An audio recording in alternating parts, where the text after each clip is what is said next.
because the intention is to weld on a fish plate, I suppose I'd call it. It's I'm looking for them.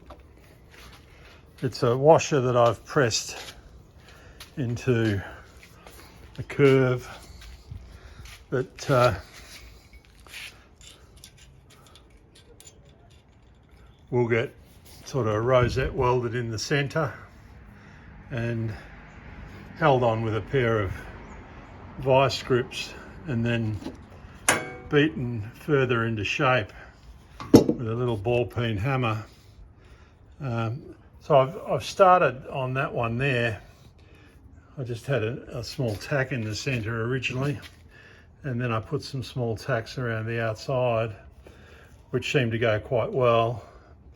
And then last thing I did was I put a bit more fill in the centre there, and the molten metal filled up the crater in the washer pretty well.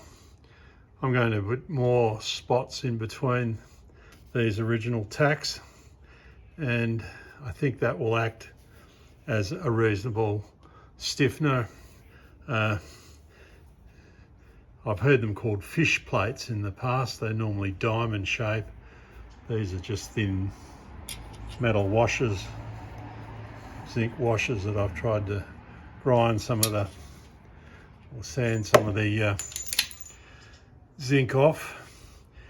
Yeah, the bends are, this one here was the worst, and it's still the worst as far as welding's concerned. I need to do a bit more fill underneath before I put the washer on that one. But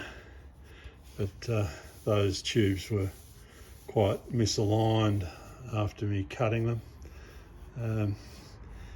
And then I'll think I'll be reasonably happy with these joints.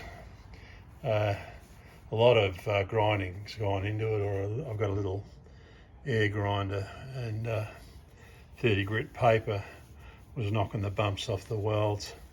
But look, this one, it was the first attempt at putting the washer on there, and I'm reasonably happy with that goes. I can knock the bumps off that one safely without weakening the weld, and it'll be all good.